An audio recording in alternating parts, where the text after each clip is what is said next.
Hello and welcome to our Lakeside chat.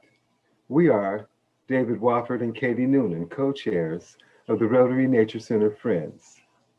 And we're so happy that you can join us tonight. As we begin our program, it is important for us to acknowledge that we are on stolen land, that Lake Merritt is part of Ohlone territory. We hear now from Corinna Gould, spokesperson for the Confederated Villages of LaShawn and co-founder of Segura Te Land Trust. Good afternoon, relatives. My name is Corinna Gould. I am the spokesperson for the Confederated Villages of LaShawn. We are here today at what most folks think of as Lake Merritt. We are in the territory of Huichin. Huichin is actually a territory that encompasses 6 Bay Area cities: Oakland, Berkeley, Alameda, Emeryville, Albany, and Piedmont. And this was a place of abundance. I'm so happy that people from all walks of life that now come into our territory can enjoy this beautiful place that my ancestors have enjoyed since the beginning of time. My relationship to the land that I have been born to, raising my children and grandchildren here, has been to tell the story, the truth of what happened on this land before other people came here. I'm hoping that as we begin to learn these lessons of fires in California, the pandemic that's happening, that human beings come back to living in reciprocity with the earth. Thank you, Corinna. The words that you told us in 2020 are increasingly true and hopefully appreciated, and causing people to think about how we can become more aware and live more in reciprocity with our planet. So many of the events of our day are influenced by anthropogenic influences on the climate, and so it's a wonderful lesson for us all to keep in mind. And there's just so much to learn, and we're really looking forward to learning from Professor Rauzon in a few minutes. But before we get started, I want to share a couple of the events of the last month. August has been a busy month. I'll be sure that. Yeah, August has been just a very fast-paced and busy month in our world. Although students have gone back to school and have not been coming to the lake to do a lot of programs, there has been a lot of things happening in the lake. So many of you remember at the beginning of August, there were sightings of the plankton that caused the tragic plankton bloom last year, the Heterosigma akashuo, and that caused a number of people to spring into action to try to find out the extent of the apparent bloom and what was going to happen next. Damon Tai, of course, was one of them, and also those of us at Rotary Nature Center Friends who have a long history of looking at plankton and water quality in the lake, we also became involved collecting plankton samples and sending them to the local Department of Public Health labs. And we began to work with water boards as well to take official samplings of the lake to look at the plankton that were there. And we were fortunate this year, very fortunate so far, the year's not over, of course, to have quite a different picture of plankton and oxygen in the lake. So if you look on the right hand of this slide, you'll see 2 Lake Merritts. The map at the top shows information from right after the fish kill on September 1st, when people, Janai Southworth and Anna McGarrigan, went out in kayaks to test the water quality at the top and the bottom of the water column at these various locations in the lake. And you can see that the squares are all black, top and bottom, indicating that there was an anoxic conditions in the lake at that time. And that is what killed most of the organisms that died in that horrible event. This year, we had students from the Piedmont Scouts and also from the Youth Employment Partnership and also from the Rose Foundation. The Voices came out in kayaks, and we went out and tested the same places. And we found that while, yes, there are locations which have low oxygen, and they're kind of where you might expect. Generally speaking, at this time, there's no comparison. We do have oxygen in the lake right now, but that doesn't mean it cannot change. And that's why the buoy system is so important, and keeping monitoring up is so important. So we are working with water boards to get official sampling of lake water, and they analyze that in Sacramento and give us information. And so far, there has not been any harmful algal blooms detected in our samples so far. We also send plankton samples to the Richmond lab. And again, all summer we've sent in 5 or 6 samples, and there are no evidence of heterosigma or other harmful algae in those samples. The kind of green stuff over on the left is the location where we took the latest sample, and we did not find any harmful algae there. Another cool thing about this highlight is it involves collaboration of youth, the Lake Merritt Institute. We have Miriam Valesco and myself collecting the water this time to send to the state lab. And of course, we have a kid learning about technology and contributing real science data. So that's all was very exciting and wonderful. And we're looking forward to continuing to gather information and to follow, hopefully, a good rest of year. But we cannot be complacent. It's really good that there are so many eyes on the lake and so many eyes on the bay, trying to figure out what is happening with the organism that caused the die-off last year, and what is happening now, and what we can expect in the future. And if you are interested in finding out more about Rotary Nature Center Friends and our projects and what we're doing, please send me an email, and I will tell you a little bit more at the end about some upcoming events. So at this point, we are so lucky to be able to turn over the program to Jim Covell, who is going to introduce our speaker. Jim Covell, the son of Paul Covell, and is a world-class birder himself. And so we're really looking forward to this presentation.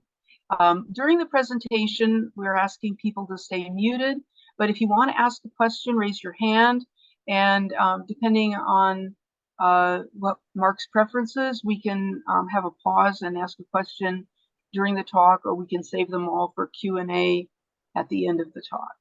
So at this point, I am going to turn over the floor to Jim Covell.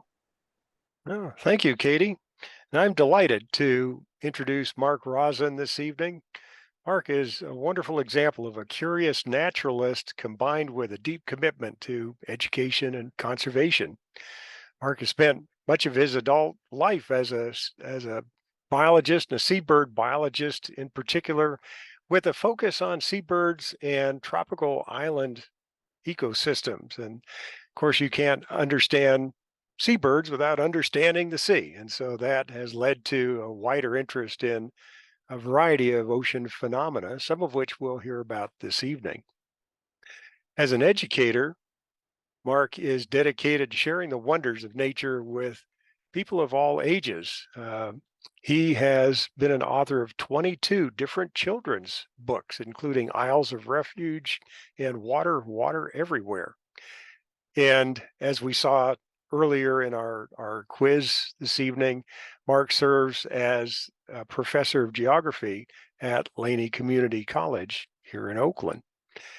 Mark's conservation work ranges from eradicating invasives on tropical islands to improving local creeks and estuaries right here in our community.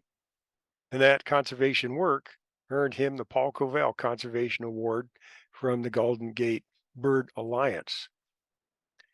So I'm very excited to bring Mark to us here this evening and looking forward to hearing comments, especially about climate change chaos and the interaction between communities, native communities, Bering Sea ecology, teaching global topics to students, and maybe we'll hear a little bit about Russia and the United States as well.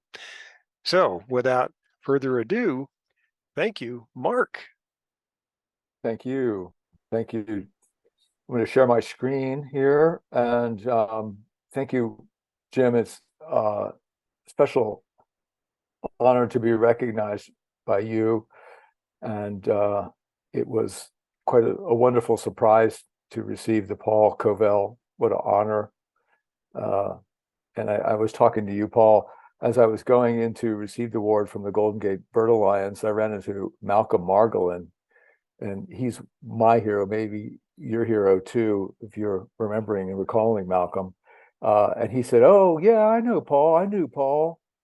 And so it was amazing to hear that somebody in the audience that I was going to receive his award brought it all back to me, somebody who I respected and he respected, and now I'm kind of honored to be part of this amazing lineage.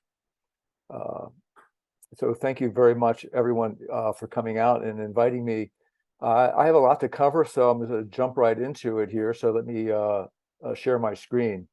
I really want to begin by acknowledging what Karina said, and we'll get into this a little bit later, because we all are on borrowed territory, and that is especially true in the Bering Sea. And I wasn't able to do what I have attempted really without indigenous voices. So I honor my colleague Delbert Pungawi, who agreed to assist me in co-writing this curriculum. This is ultimately a curriculum that I'm developing for community college teachers based on a fellowship I had at Stanford to globalize education, because our students living in a global world, right? They may not necessarily know that, but they're competing on a global level. They're competing on an ecological level with global warming. They're competing on an economic level with the internet. They're competing with supply chain issues. They need, Americans have always gotten a bad hit for knowing nothing about geography. So especially these days with COVID, which underscored how we're all interrelated. The whole world is economically, ecologically, and socially and politically, that it's a critical skill for them to begin to appreciate. Let's just leave it at that. Let's just try to appreciate it. So one avenue I wanted to do by appreciating it, and especially take advantage of this opportunity to speak to the Lake Merritt friends, is I'm not sure if people have ever seen this. Katie, I don't know if you've ever seen this. This just shows how well connected the whole world is. This is evidence of the Fukushima earthquake that made it all the way across the Pacific and made it into Lake Merritt. And this is what I show my students. We are all connected in the most subtle way. So this is the tide gauge at 8th Street.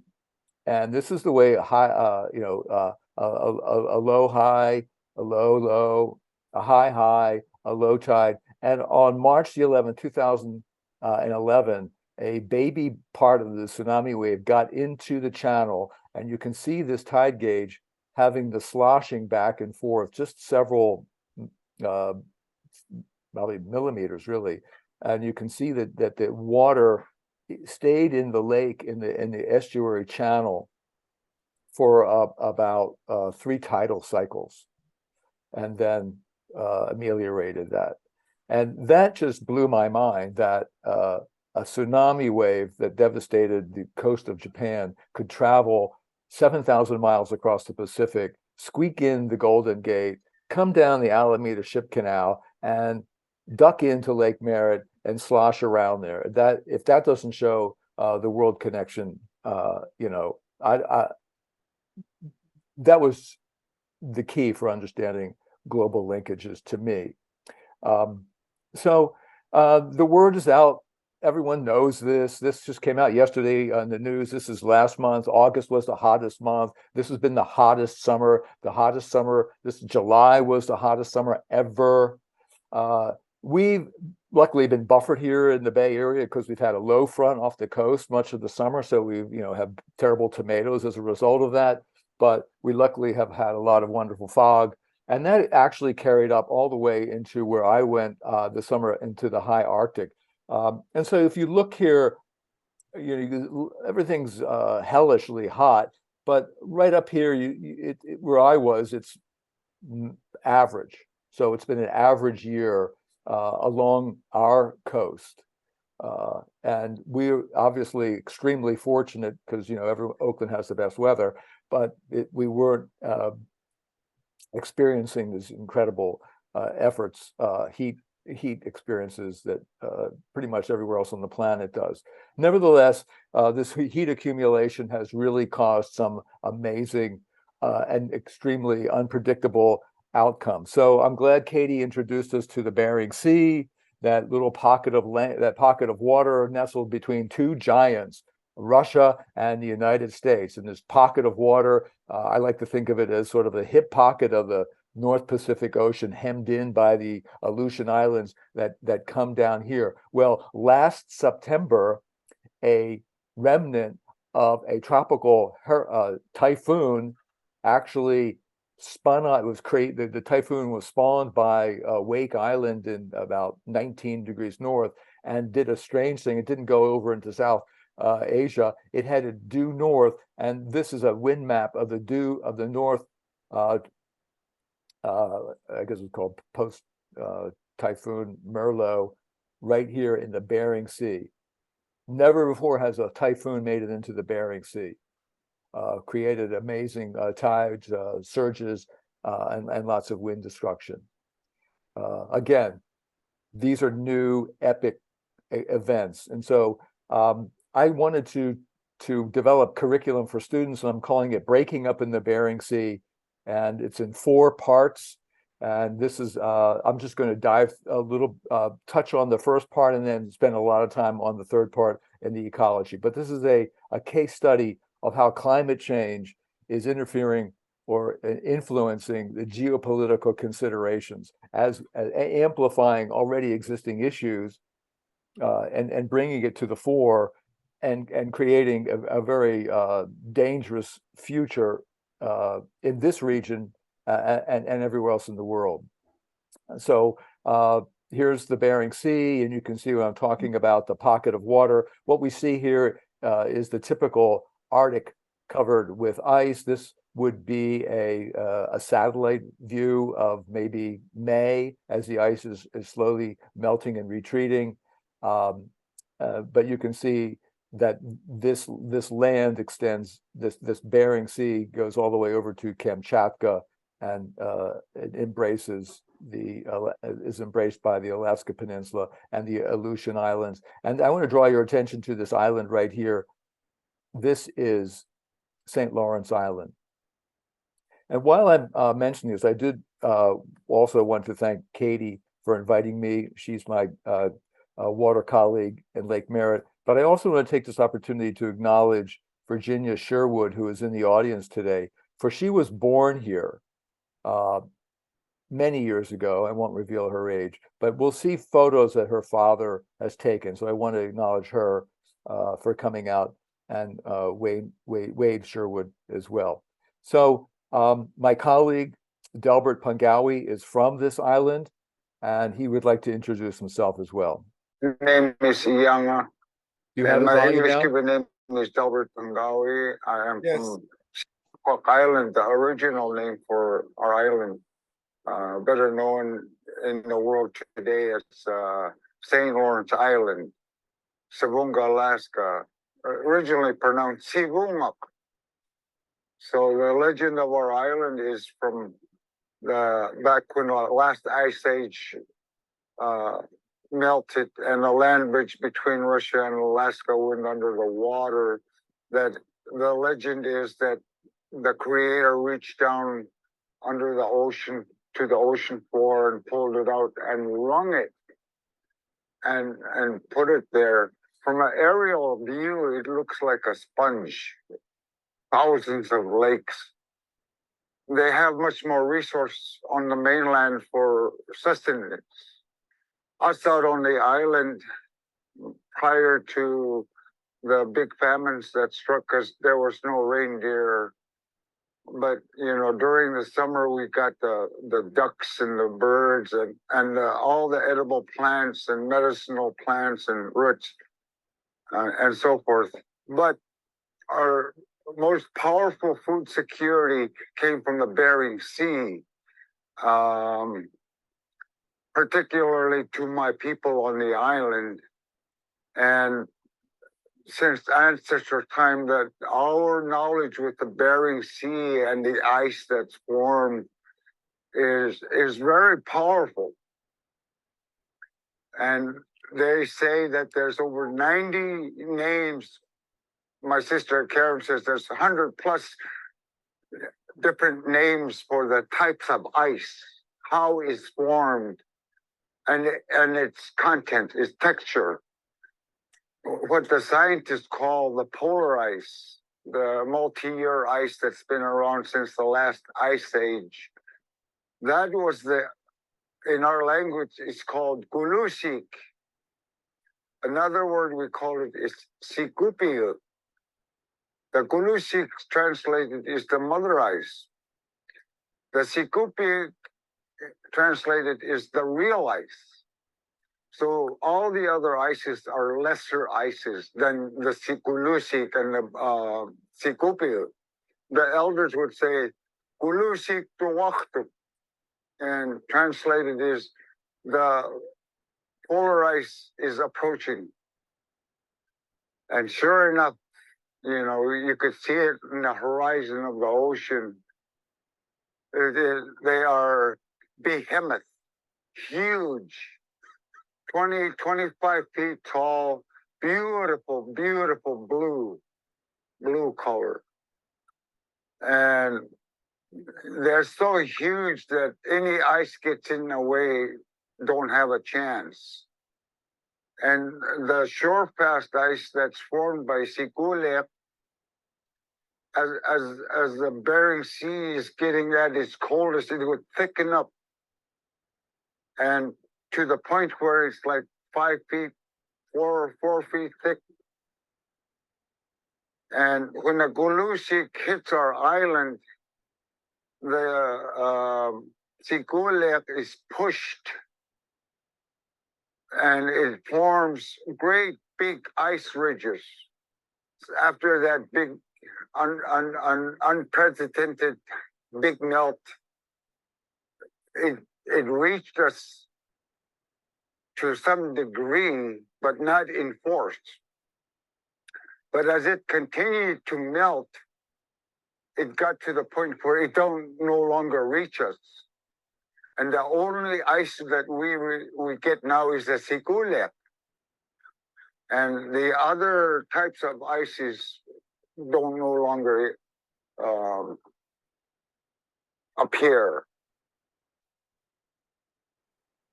And so we'll come back to the Siguliak and what he's talking about, the big melt, in a bit. I just wanted to acknowledge that where he lives has been ground zero for climate change over the last 20,000 years. So St. Lawrence, Sivilcook is right here, and in the middle of the Bering land bridge at the height of the last ice age, 20, 30,000 years ago, when the ice was deposited, when the ocean water evaporated and fell as snow on the land and fell as ice sheets, the sea level was so much lower, it allowed that quiz to not be relevant, because now Eurasia and North America were one supercontinent, and the animals and plants could move both ways. But in the case of North America, which had been isolated for a long period of time, people followed the animals from Asia and populated the entire continent of North and South America from the tip of Alaska, Ukiagvik, called Barrow, down to Tierra del Fuego in the last 30,000 years. So obviously climate change has been a very critical issue. And St. Lawrence at that time was a mountaintop, and now it was a high mountain on the Bering Land Bridge, and now it's an island that's only 50 miles from Russia. So his people are marine mammal. He's a Siberian Yupik tribesman, and his people have grown in tandem with the ocean and the ice. And so you can see in their clothing and their food, they're wearing seal skin, they're wearing bird skin, they're wearing walrus skin. Their houses were, in this case, made out of wood, but before Western contact, their houses were made of whalebone and walrus hide. And I love this picture because you heard I'm a seabird biologist, and these guys are wearing thick-billed murre parkas and sealskin pants. So this is the olden way that they have lived. And on the right is Delbert's daughter, Lindsay, walking on an ancestral path that people have walked for thousands of years, walking and facing Russia, walking down a very precarious line, facing a very uncertain future on this island that depends on the ice and the ocean. So let's look at this politically for a moment, if we can. This is the 180 degrees. This is the international date line. This is the international boundary line. I've curved it. It's actually not that curvy, but I just made, you can see it threads the needle between the diamedes, the little diamede this side and big diamede here. This is a 20-mile stretch of water on this side and 25 over there, separating our two countries. So any ship is now limited, any national ship is limited to a 20-mile portal or highway, if you will. And that's going to play a great role in the future as the ice melts and more shipping and more resource extraction takes place here. So this is getting into how community college students need to be thinking about internationalization, because we don't, I think most people, maybe you guys in the audience do, but I think most people don't realize that Russia is as close to Alaska as San Jose is to San Francisco. So when you say that, that the 180 would be running right through Palo Alto, and that would be the date line. So this is today, and this is tomorrow, and we don't really know what tomorrow is going to bring in this region. So I want to delve a little bit more on that. Before I do, I want to shout out to any Laney geography students who might have come out for extra credit. Yay, guys and gals. I've been tracking the relationship between Russia and Alaska as part of the Stanford program. And I'm not going to get into that explicitly, except to mention that what you may have heard in the news in September, the 3rd of October last year, 2 Siberian Yupiks fled Putin's Ukraine war. They were being conscripted from the villages, and they got in their boat and they took their boat 300 miles from Russia, from the Siberian Chukotka Peninsula, and sought asylum on St. Lawrence Island, and were granted asylum, and they were shuttled out, and their names have been hidden because there would be retribution if their families, if the Russian authorities knew their names and their families. And the sad thing is that the Russian conscription has raided the villages because these folks are expert marksmen who are used to going out and hunting seal. So now they're being conscripted to be on the front lines in the war in Ukraine, 7,000 miles to the east of this region. So in the last year, maybe let's say 15 months, just me going out on the internet, have found about 12 or 14 incidents of near trespass along the border lines. The latest one occurred on August the 7th and August the 14th, where 11 Russian and Chinese ships were found right near the Aleutian Islands in international waters, but the four U.S. destroyers and a patrol plane chased them back out to sea. The rest of these are trespasses that come right up to the border involving nuclear submarines, involving missile testing in Chukotka. So as the military planners have long noted, the country that controls the North controls the world. And that's what's really going on here. As the ice is melting, our militaries are forced into closer proximity because the ice is no longer a barrier between us. So here's a closer look at the military actions. This one here was last fall, where in US waters, Chinese and Russian ships were caught doing war games together. And of course, there was the infamous spy balloon, that the Chinese spy balloon that came over this area that was right here, was eventually shot down over North Carolina. But this is linking all this together. Why? Because this is the new frontier, and America has really been slow to get re-engaged. But Delbert calls me, he says, "Hey, I just saw some planes go by. They got a new base going on my island. I don't want them. We don't want them here. We don't want the US here, but we're stuck between two giants, and we'd rather have the US on our side. But nevertheless, thanks US for putting a target on our island." So one of the major reasons for the concern is also the increasing exploitation of gas. And I just read in the news today that Russia has cut a deal with China to give them liquid natural gas at half the price. So because the ice is so thin and the thinning, Russian icebreakers are able to keep the ice lanes open longer. That means that fall comes later, spring comes earlier, and there's more ship transit through this narrow strait, which means in terms of Delbert's people, more destruction of ice, more noise in the water, more possible ship strikes of whales, more disruption of migratory pathways, more risk for oil spills, and just more ship traffic scaring away the game. Why this is because President Xi and President Putin have formed a new alliance whereby President Putin is calling this a multipolar world. In other words, not just one superpower, but many superpowers. And President Xi is calling this the new Silk Route.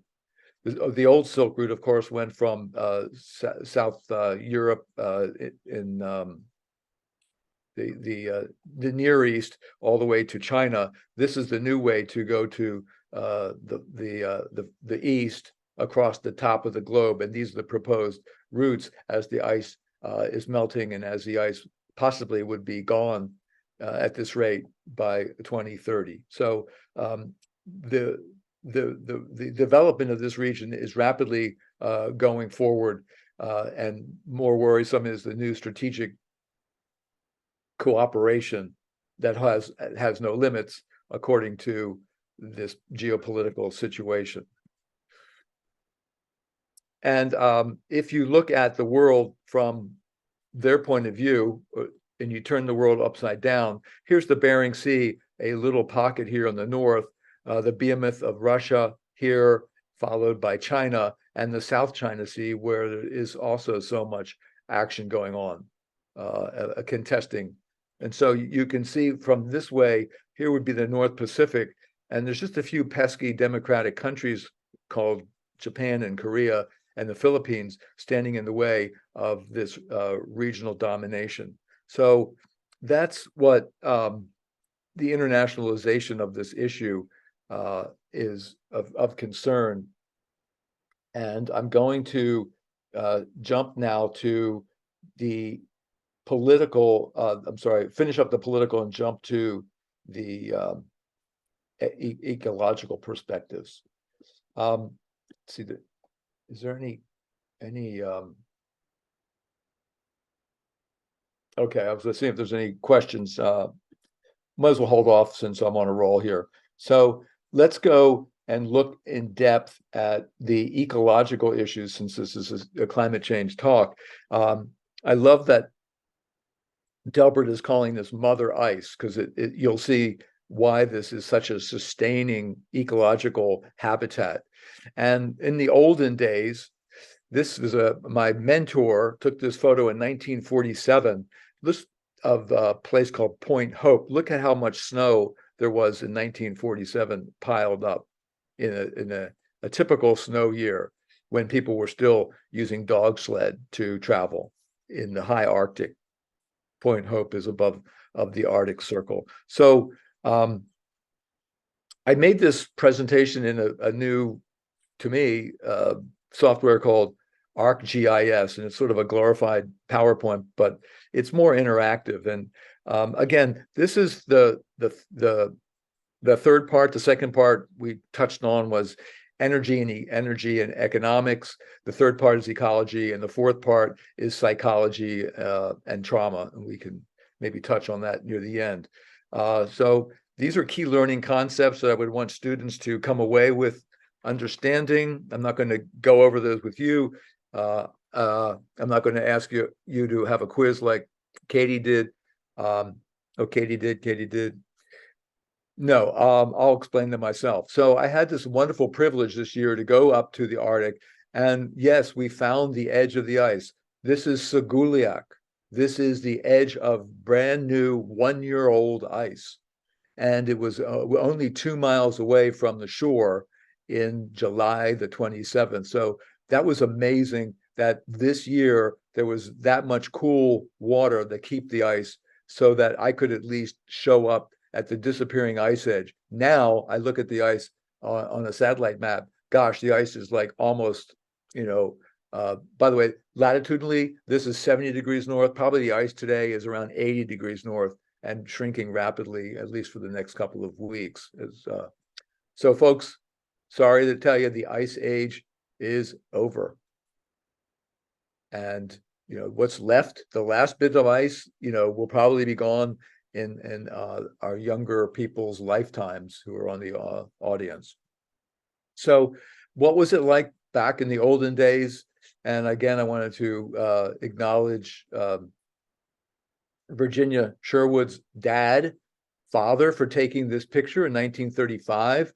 Look at this, that is a roof of a house there. So you saw the snow in the other one. This is how much snow was falling when ice was normal, when the mother ice, the big lock of giant ice, would come in and allow the hunters access to the water and to the seal breathing holes and to the polar bears hunting them and to the leads in the ice so they can get whales. Without ice, you have no access. This is the road to the highway. This is the road to the Safeway.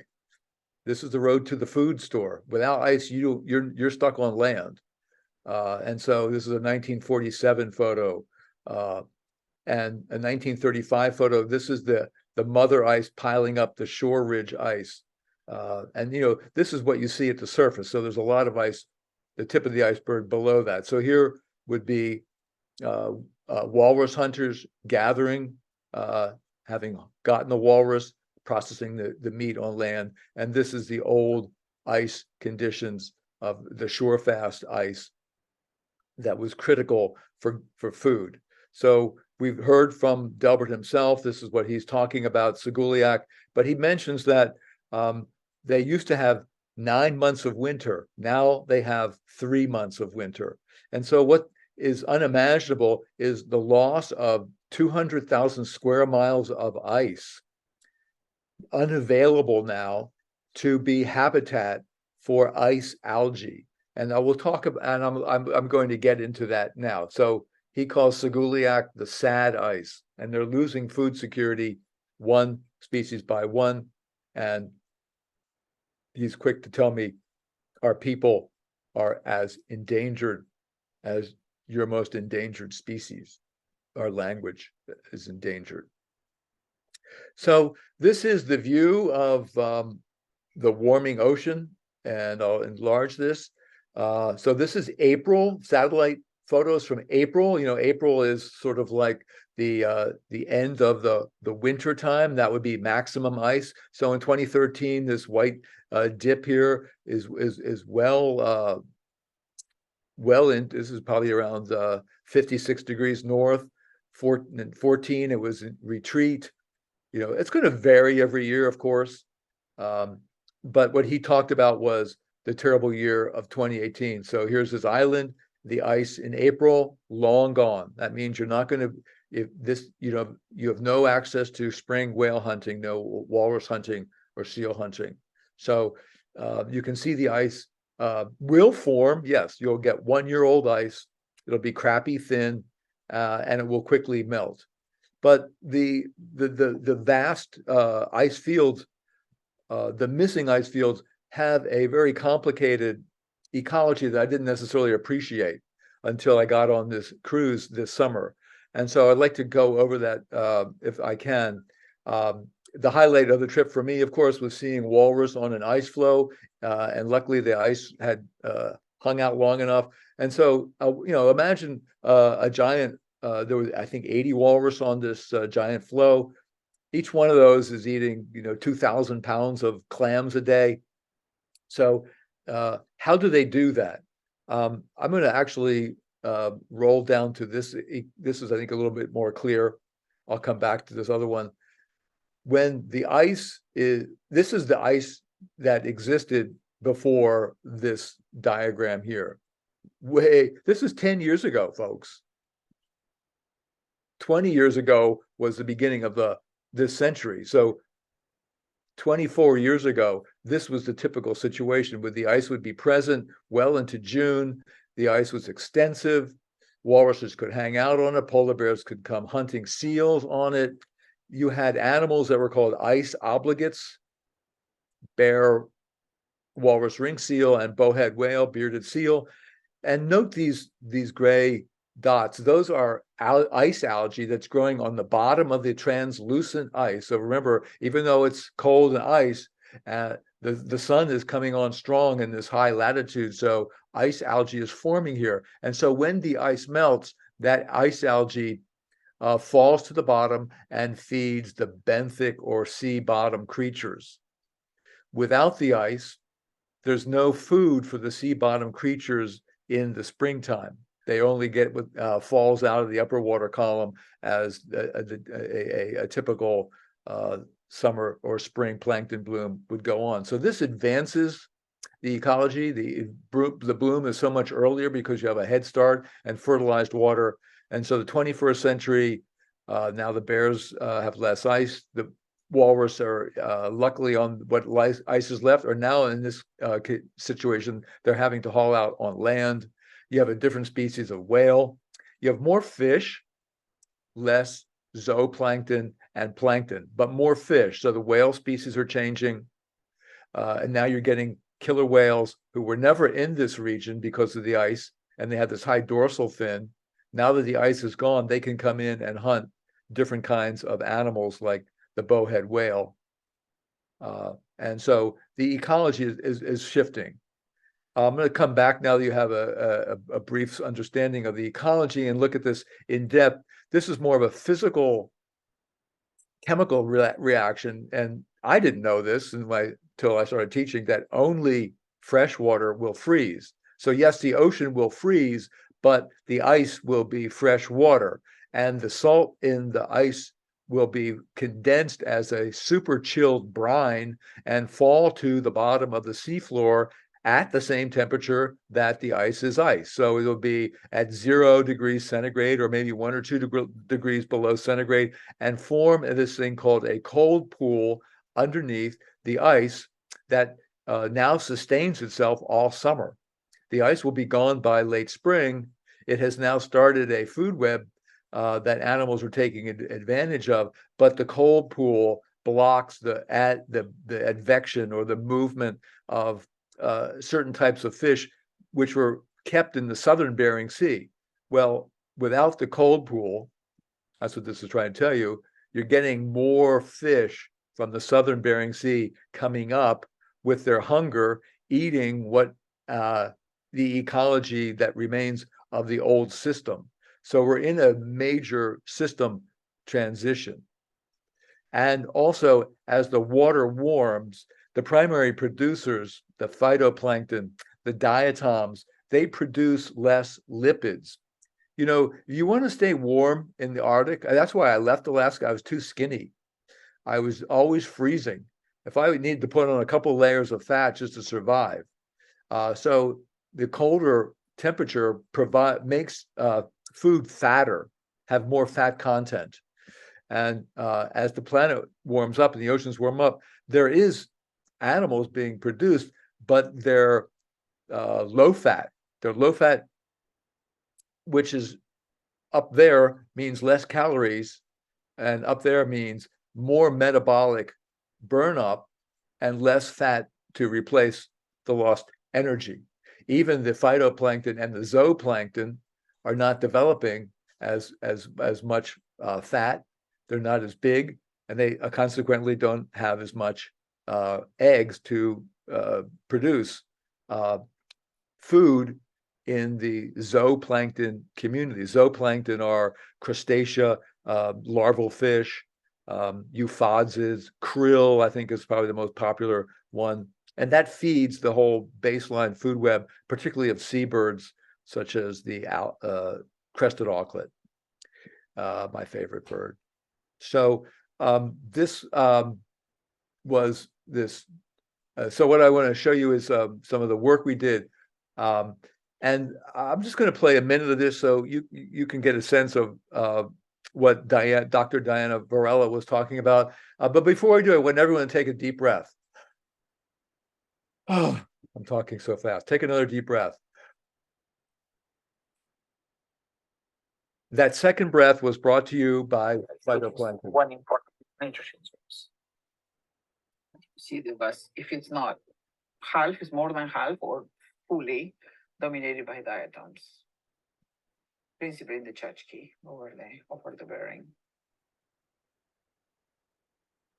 Did you find any surprises on the DBOs in terms of what productivity there were or what depth they were? When right now? During this cruise. Well, yeah. we don't have the data, right? We just collect. So what you see in this slide, right? Yeah. So we collect the water 6 steps from the surface to to what we consider the 0.1% light from the surface. So it will be 0.1% of incident radiation. That's what we consider the euphoric zone, the part of the water column where phytoplankton could do their thing, otherwise they can't. So we measure a number of things. Well, CTD, of course, everybody gets that information, which is conductivity, temperature, and depth. We measure the soil nutrients, which is the food for phytoplankton, nitrates, phosphates, silicic acid, chlorophyll A, which is an index of, we all talk about chlorophyll A, right? But what it is it's a pigment, right, that is inside the chloroplast of this algae, and it is the main photosynthetic pigment. So we measure it as an index or as a proxy for the biomass of phytoplankton. We measure particular carbon, nitrogen, silica in the water as a measure of biomass of like total carbon. Didn't mean to cut her off so abruptly, but I did mean to cut her off. So you can see it's a very deep subject that she's getting into, but I wanted you just to get a sense of what this ship is doing. So I was, again, lucky to get out here as a biologist. Our icebreaker in July 2023 have been repeatedly collecting data from the same general areas called distributed biological observatory points for decades. So patterns and changes can be detected and documented for the record. So this is the topic that she was talking about, CTD, conductivity, temperature, and depth. This is what we do at the lake. This is what Katie does with her kids on a smaller basis. Collect samples of water from different depths to determine the oxygen salinity. CTD is one of the most vital instruments when conducting research in the ocean, which we did here in the Bering Sea in 2023. Here the device is rolled out fully, and the CTD with 24 bottles is lowered to the ocean floor.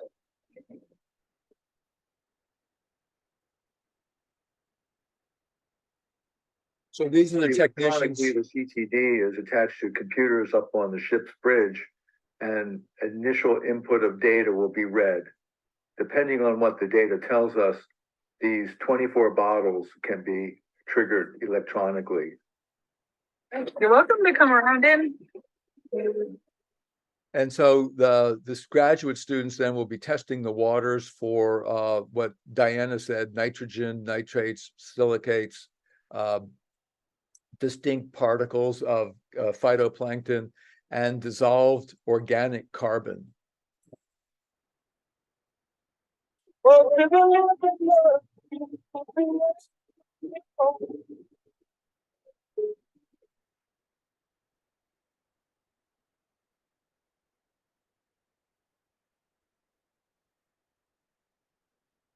Graduate student.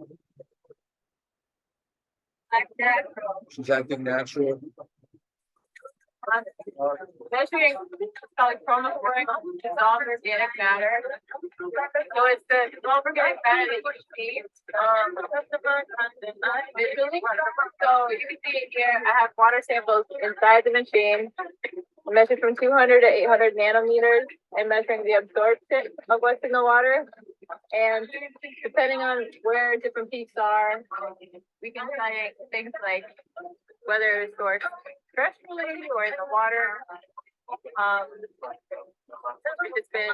She's saying, what is the chlorophyll, the dissolved? So when the chlorophyll dies, it leaves its imprint. So you're looking at the dissolved organic particulate in the water. And so I'm about to ask her this question. What's in it, things like that. I was just reading Karen's paper about terrestrial carbon not being as absorbed in the ocean as oceanic carbon. That's an interesting idea. Yeah, we can talk about it. She's over here. But with permafrost thaw terrestrially, it's thought that, and also with increased precipitation and less snowfall, more is rain, less is snow. It's likely the river discharge will increase over time. And with permafrost thaw, you're essentially also re-entraining a carbon store that's been locked away in the soil column for tens of thousands of years, right? I mean, some of the carbon that they're dating that comes out of their 30,000-year-old carbon, and you're taking it out of the freezer and essentially, re-entraining it into the contemporary carbon cycle. So, some of the big questions are, what's the future fate of this carbon, right? I mean, you sort of, in a way, you can think of that permafrost carbon a little bit like fossil fuels. Also a carbon storehouse that's been locked away from the contemporary carbon cycle for millions of years. In the case of permafrost, it's a little bit of a younger carbon store, but the premise is the same, that you're bringing a potentially huge amount of carbon back into the contemporary carbon cycle where it can enter the atmosphere, either as methane or CO2. So it's really important to think about these land-ocean connections for sure. So I thought that was the most important thing I learned, is that we can stop today from emitting fossil fuel carbon, but the melt that's going on is producing a new source of carbon from the unthawing of the frozen land, bringing more carbon into the ocean cycle for it to be acted upon by phytoplankton and changing it into a CO2 rather than a organic carbon. I'll just kind of one more here.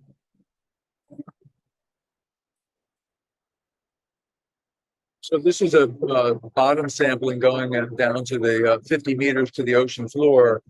And this is a good example of what happens when the ice is no longer around. So this man has been doing this work for the last 25 years. In fact, he's out there. I just talked to him today. He's out there again. The then beam grab samples about the square meter of the bottom surface of the ocean.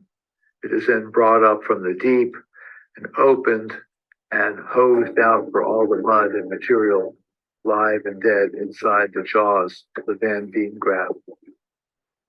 The mud is then taken to the sample board and is drenched with water to isolate the creatures that are there. They are weighed and measured and then taken to the lab for identification and for analysis.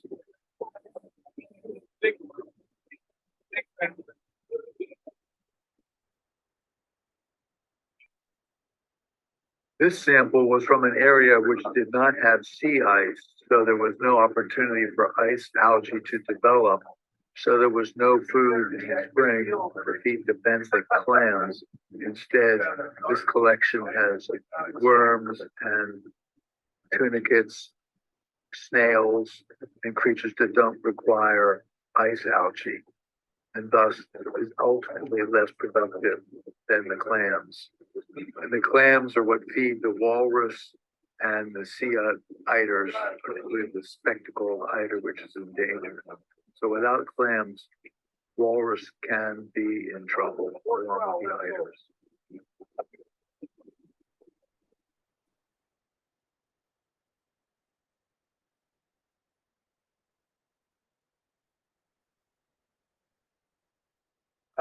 Got a big cockle clam that's the shell's been broken up a little bit. The animal's still there. They're pretty. But there's mostly worms in this sample versus someone will pick out every live thing in the sample and count and weigh it and identify it. Meanwhile, this sample was from an area that did have sea ice, and so you can see the abundance of clams in this sample.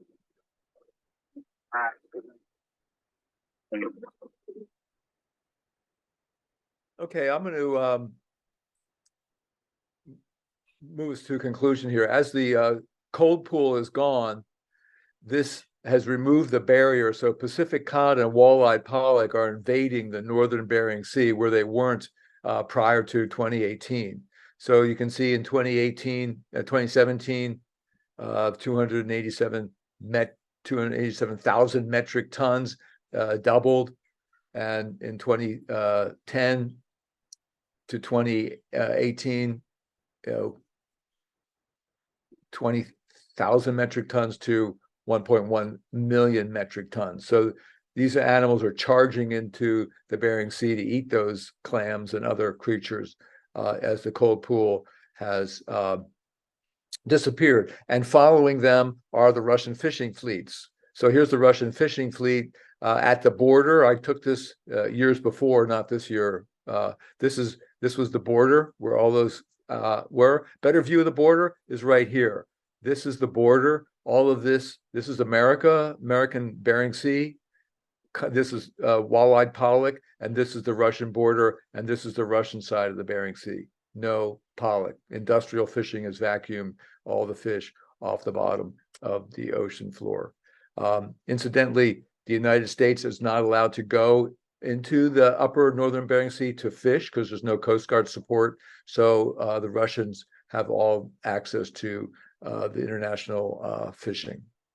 So just to sort of conclude, there's more fish and there's less zooplankton. So you're more food for mers, less food for crusted auklets. And you can see the currents are heading in that direction, bringing, in this case, fresh water from the Yukon River, fresh water from the Onondaga.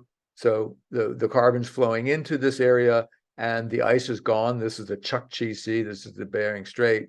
This is the Bering Sea. So this is the warming zone right here. And this is where we ended up our cruise here to Point Barrow. And so in Point Barrow, I'll wrap up here in conclusion, we met the mayor, who's like Sheng Tao, a woman, and all of the council members were women. and they came out to the ship and said, "What are your issues?" And they said, "Sea level rise." This is their village, and this is what their attempt at keeping the sea level at bay is: sandbags and railroad cars.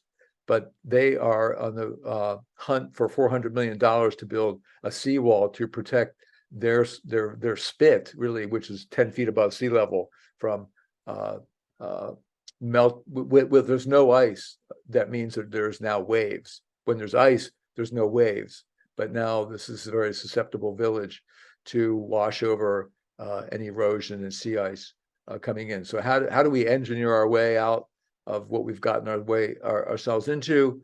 Here's one way to at least, put your finger in the dike and hope for the best. So this is what the native Inupiat people are doing up here. And I'll just finish up with our friend Delbert with what his final words are.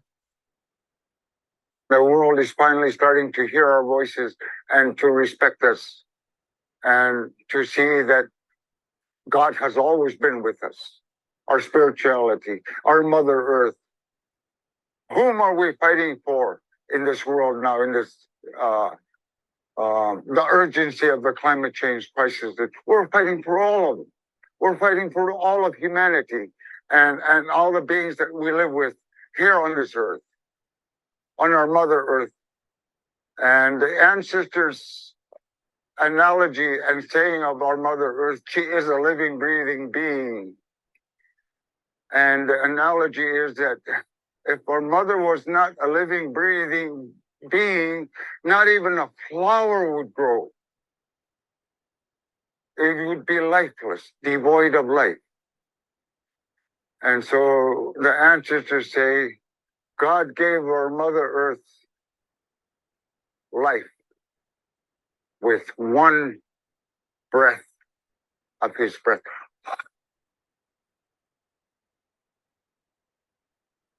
So here we are, living on our Mother Earth, and there's no other planet that we can evacuate to. And that's why my grandfather's message and warning is to protect what little ecosystems we have left.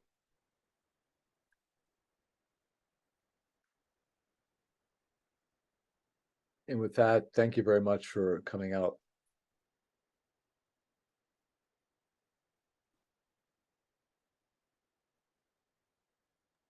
Thank you, Mark. That was such a privilege. It was really very powerful and such a privilege to hear the narrative, the interviews, and then you're putting them in context and stringing them together.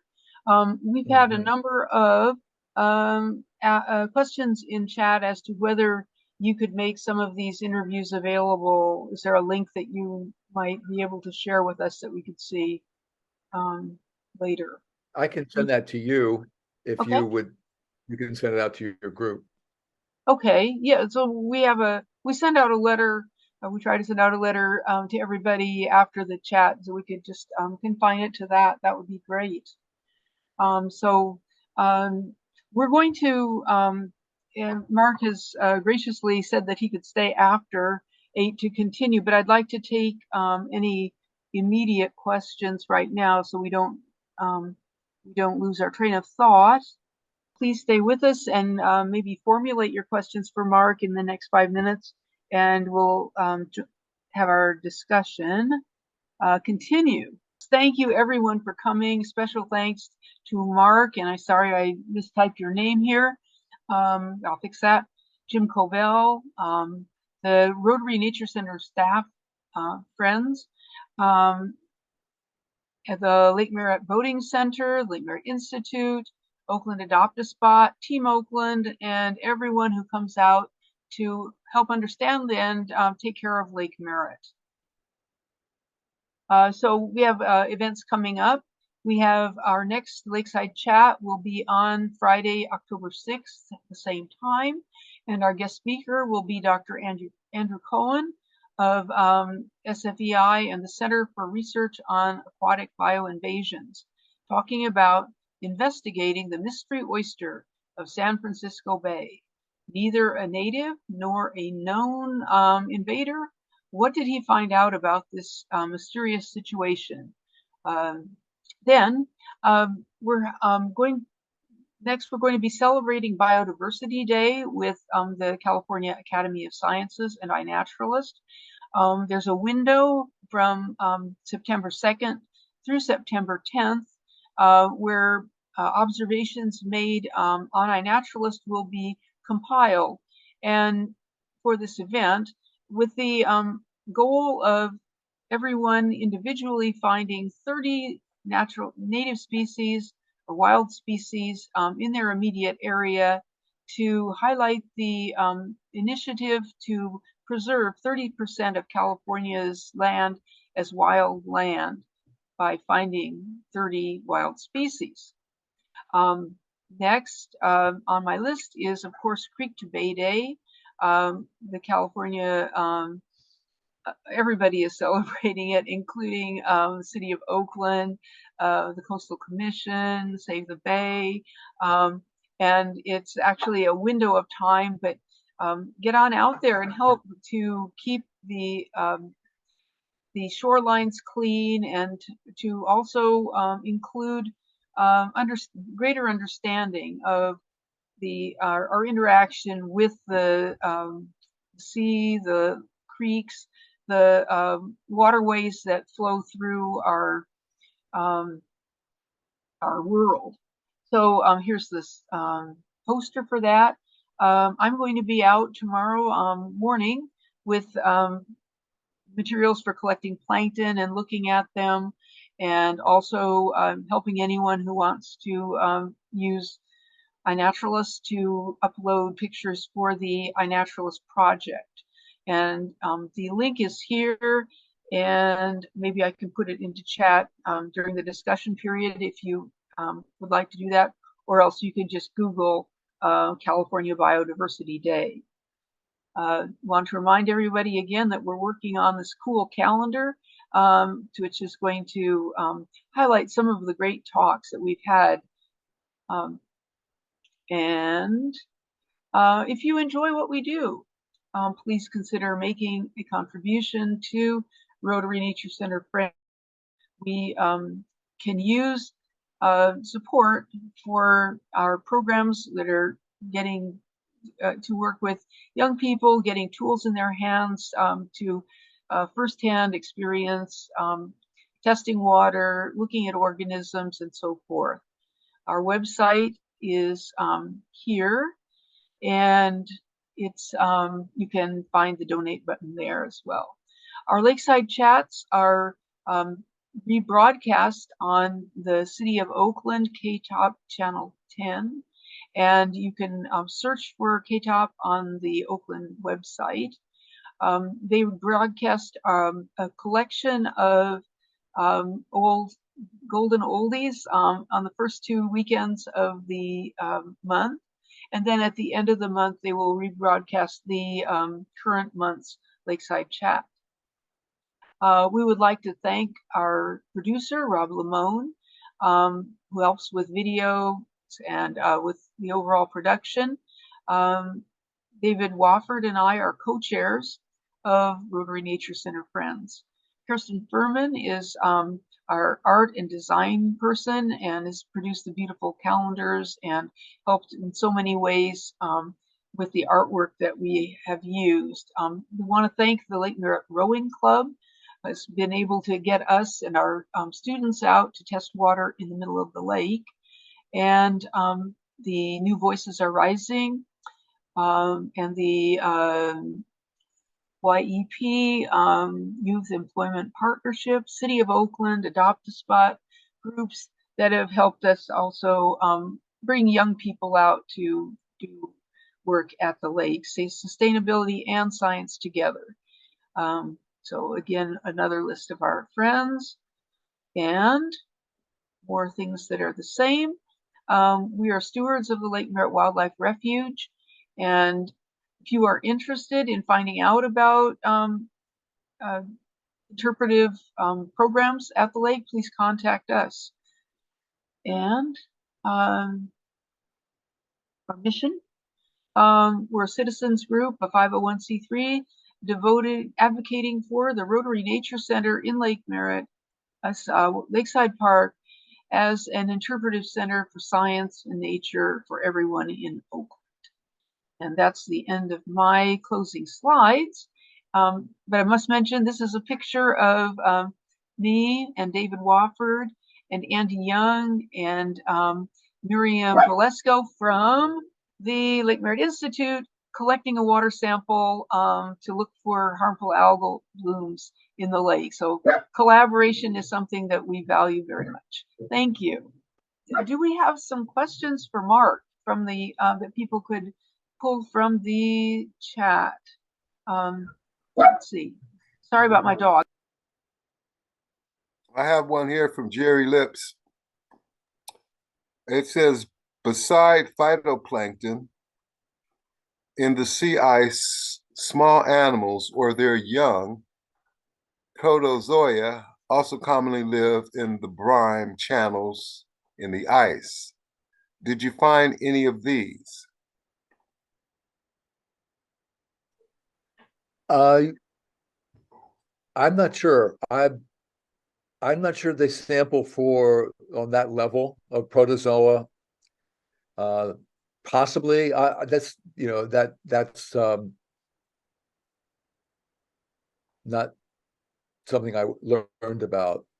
I would think bacteria, protozoa, kind of run the world, so they probably should. One thing I will mention is that the access to the Atlantic waters with the ice melting is bringing in more new species from the other oceans. When I was on a cruise in 2008, they discovered a cyanobacter from a freshwater cyanobacter at 30 feet depth that had come in from the Atlantic. So this is really of great concern, is that the breakdown of the ice barriers, as we mentioned, just in the geopolitical issues with Russia and America, but the bio frontiers are disappearing, and the consequences of having Atlantic animals moving into the Pacific are at this fundamental ecosystem level are unimaginable, unpredictable, but profound, possibly. Thank you. Oh, go ahead. Go ahead. Well, there's another question. I can complete that thought. I will, because I had a fun thing. I went down to Half Moon Bay, and there's a bird called the northern gannet, and that is the only one in the Pacific. The northern gannet is a big pelican-like bird, and it flew. My friend who has been studying Alaska actually saw the bird up in the Arctic in 2010, and then it showed up at the Farallones Island in 2012, and has been in the California waters since 2012. And I saw it last weekend at Half Moon Bay. So the puppy's at least 14 years old. So that's an example of a big individual that made it across from the Atlantic. Who knows what is infiltrating its way through the currents of the water systems. Go ahead. Sorry, any other questions? Yes, Susan Porter. Susan Porter is asking a very loaded question. I wonder if she knows the answer to that. Could you read the question? You see it? I've lost it. What changes? Have the changes impacted sea otters? So yes, the sea otters are almost extirpated from the North Bering Sea through a very interestingly bizarre theory called trophic collapse. And the theory goes like this: industrial whaling of the 40s and up to the 1960s removed so many megatons of biomass of the great whales So you've starved the ecosystem of these of the fat and the protein of these giant animals, and then the killer whales had nothing to eat because the whale prey was gone. And so the theory goes that the killer whales started eating their way down the food web. And so they started to eat the sea lions, then they started to eat the harbor seals and the fur seals. And they eventually got down, and the theory is that they have now come on and are eating the sea otters of the nearshore kelp environment in the Aleutians. I studied sea otters in Alaska, and my colleague James Estes is the proponent of this trophic collapse theory. And it goes even deeper in that now that the sea otters are gone, the urchins are having free reign. And now that the water is warming and becoming a little bit more acidic, the acidity of the ocean is eating away at the calcified reef structure so that the urchins can get into the algae easier and eat the roots of the kelp. And so the kelp forests are disappearing, and so are the otters. And now the urchins have stripped away sort of the seed bed for kelp. So it's a very difficult situation for otters in the northern Pacific, in the Aleutian Islands. They're still doing pretty well in the southeast Alaska, and they're hanging in here, California.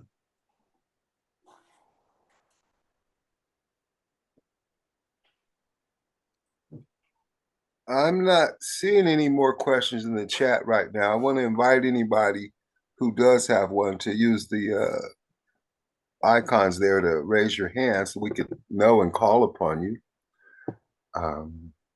And short of that, I'll make a comment. Please. First, this fellowship that you've been involved in, working on the globalization, seems to be working, because I feel much more globalized right now. Right. Thank you for sharing that. Thank you. I'll let the Stanford people know that it's working. Well, if we're going to go that far, maybe we'll go a step further. In our work and the challenge of engaging more people in the awareness of climate change and sea level rise as an immediate connection to our lives. And that's part of the work that Katie and I do with the Rotary Nature Center Friends at Lake Merritt. It's felt rather over the last few years, from my perspective. And I'm sorry, what was that word? It felt what? Rather daunting. Okay, yeah, daunting. I know, yeah. To try to be more specific, I'm finding our societies and cultures, to be divided into different cultures, and science is showing up as a part of a culture of some people and not a culture of many others. And so perhaps some type of a fellowship from Stanford or someone along those lines could be created that could help some of us to be able to move the bar on that challenge. Just an idea that comes to me listening to the work that you're engaged in. I would say, I'll let you go ahead, Mark. No, go ahead. So what I was saying is that that your work has really engaged a lot of people of all different walks of life. I mean, people, to look at the interviews of the Native people and hear how they have experienced the retreat of the ice and the different kinds of ice that they were aware of that are now disappearing.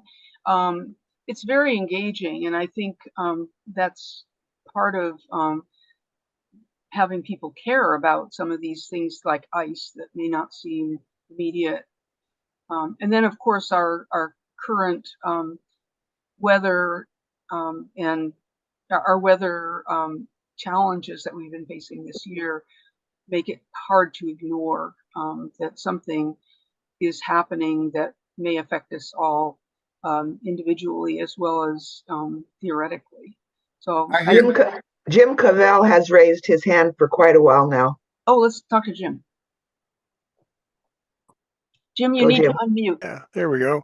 Mark, I know our gray whales that we see up and down the coast here, their migrations in California, rely on big populations of amphipods in the substate up in the Bering and Chukchi Sea. And I'm wondering if these impacts in the benthic are also impacting the food supply for gray whales, and if that's going to really hurt their populations in the future. Absolutely, Jim. That was a concern. As I mentioned, the man who had been doing this for 25 years, Lee, he said, normally you would see gray whales right here. There's no amphipods in this benthic sample. Wow. So everything is moving north. The ocean is, so even what was once cold water, so the amphipods are moving north, gray whales are moving north, and they're actually changing, they're feeding on euphausids instead of amphipods at depth. So their diet is shifting a bit. And I thought and you also, I think, mentioned in the chat, some of them have sneaked over. There was a gray whale that showed up in the Mediterranean Sea. Tufted puffins have started to show up in Maine. So there's all this leakage going on.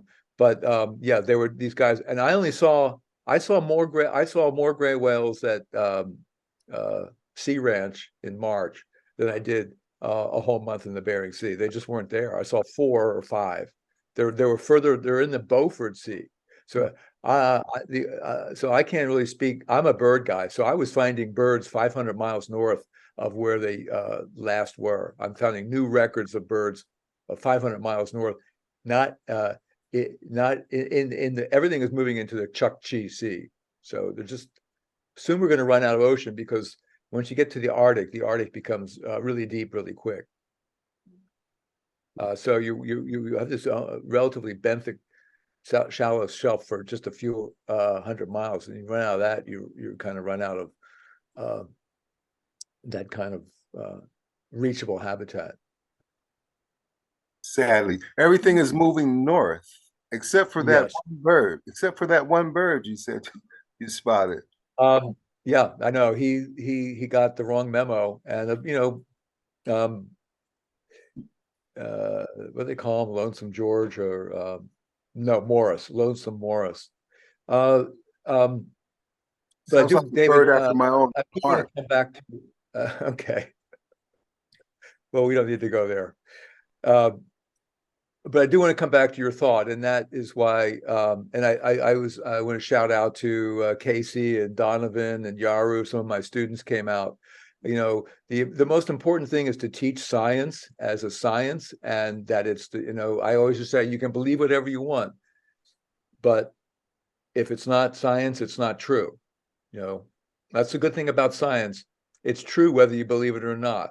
So let's just deal with the truth. And we have, we're like you said, we're losing the grasp on what is real, what is true, and so you got to, and that's what you guys are doing. That's what I'm doing. You're teaching science, that this is frickin' science. This is a thought process that proves itself.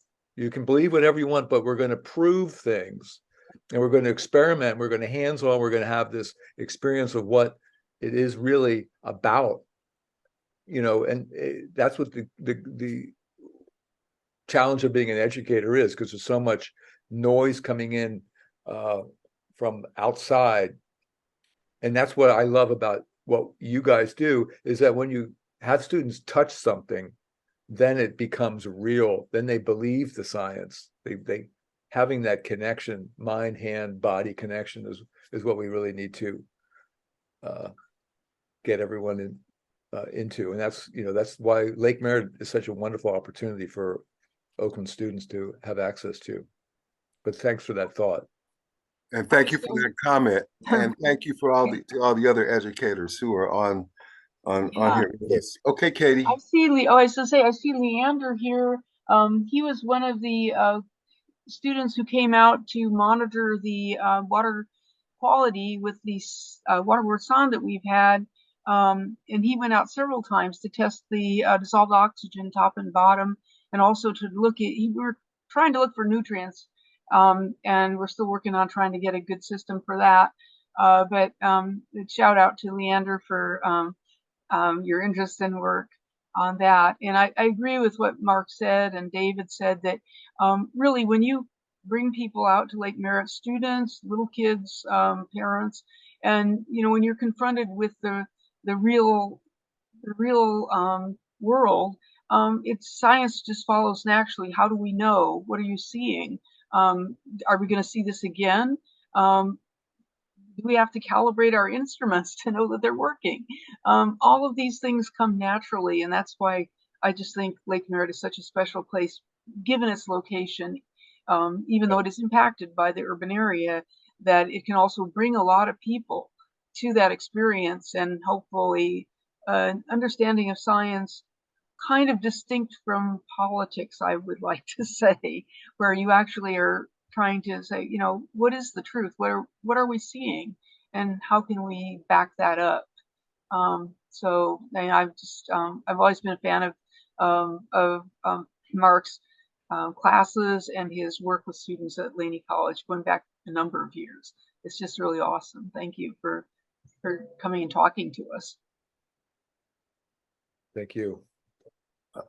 Before we go, I want to say I appreciate your comments and all of this entire program for sure. But in regards to my comment / question, I've heard what you had to say, and I really am going to follow this science / educator path, because my previous idea was to move the citizens of East Oakland and Richmond to a small island in the Bering Sea, let them live there for a year or two, and then talk to them about climate change.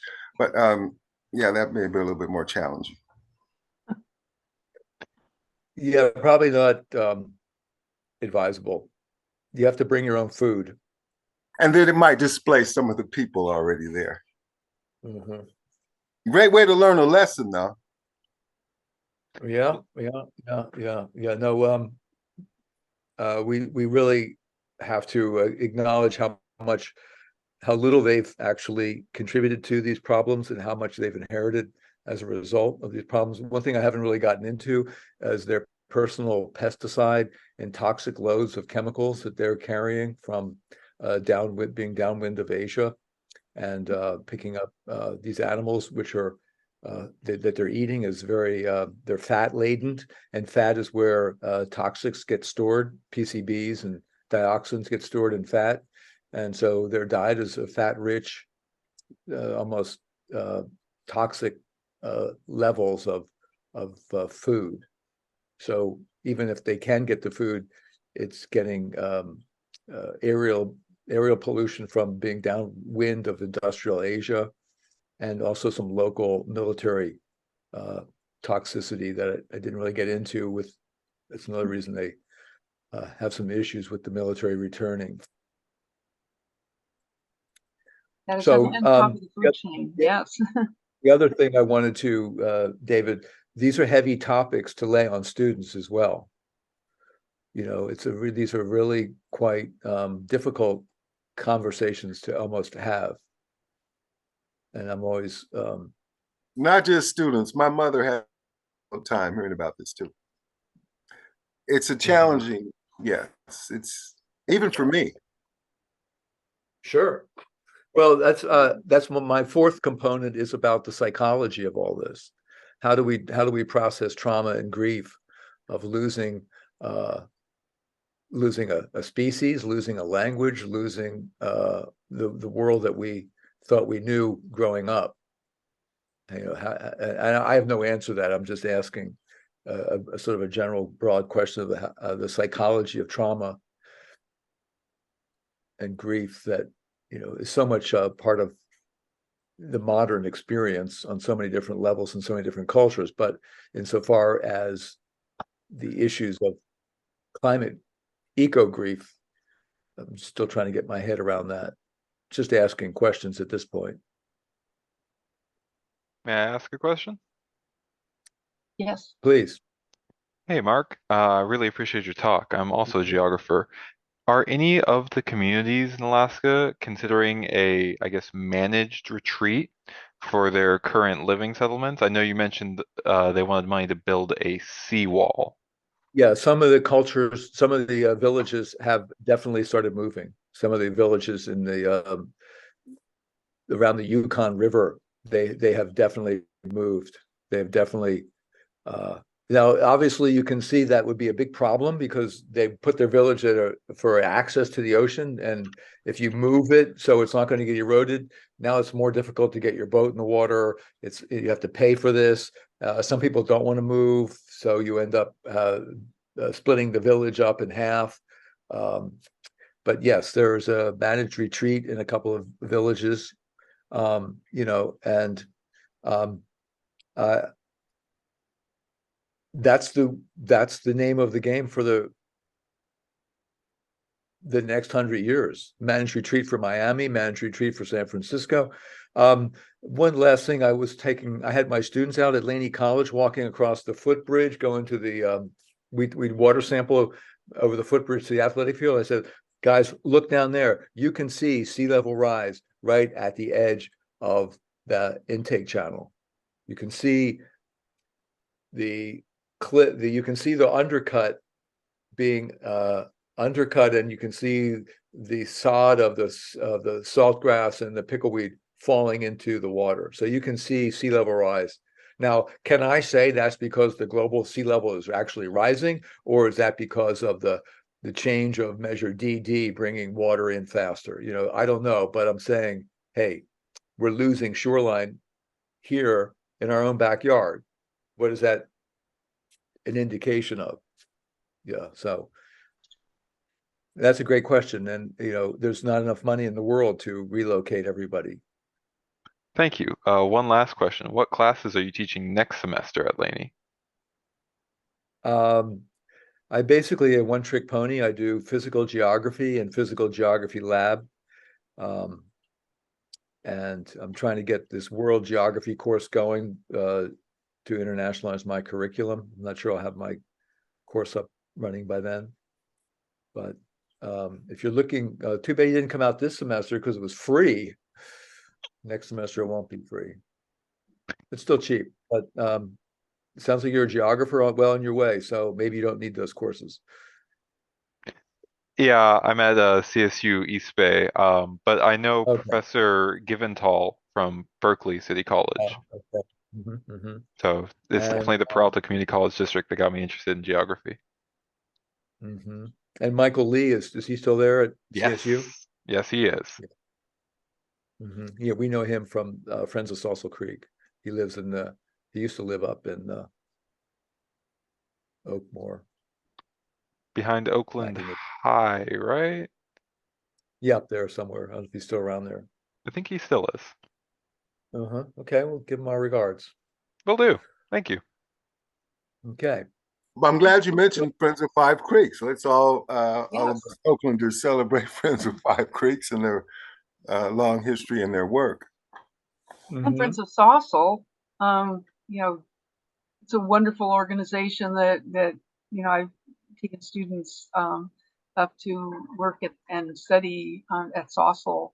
Wow, since the early 2000s.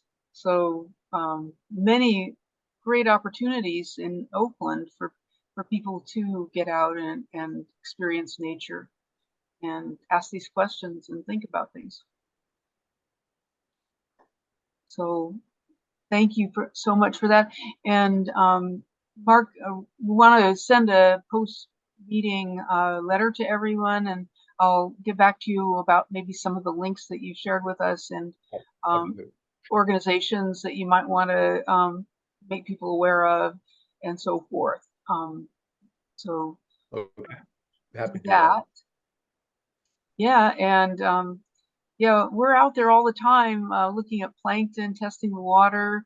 Would love to compare water quality notes and maybe show you what we found out with the plankton, because we go back quite a ways, and I know you go back quite a ways with your studies of Lake Merritt too. It's very cool. Okay, thanks. Well, thanks for all coming out, everyone. I think we've covered this topic very well. I really appreciate your comments and questions and having a bit of a discussion as well as your attention to this important topic. So Shout thanks out so to Wade much. and Virginia. Hey guys. Yeah, let's all Virginia was born at gallery St. Lawrence clap. Island. We all could unmute. We could do a gallery clap scene and say thank you, Mark, and thank you everybody for being part of this. And if you don't want to, that's fine too. Okay. Thank you, Mark. Thank you. Thank you. It was Thank you so much, Mark. Thank you. Fascinating. Thank you. Yes. Great. And thank you, everyone, for coming. Thank you. And see you next time. It's going to be another really interesting talk.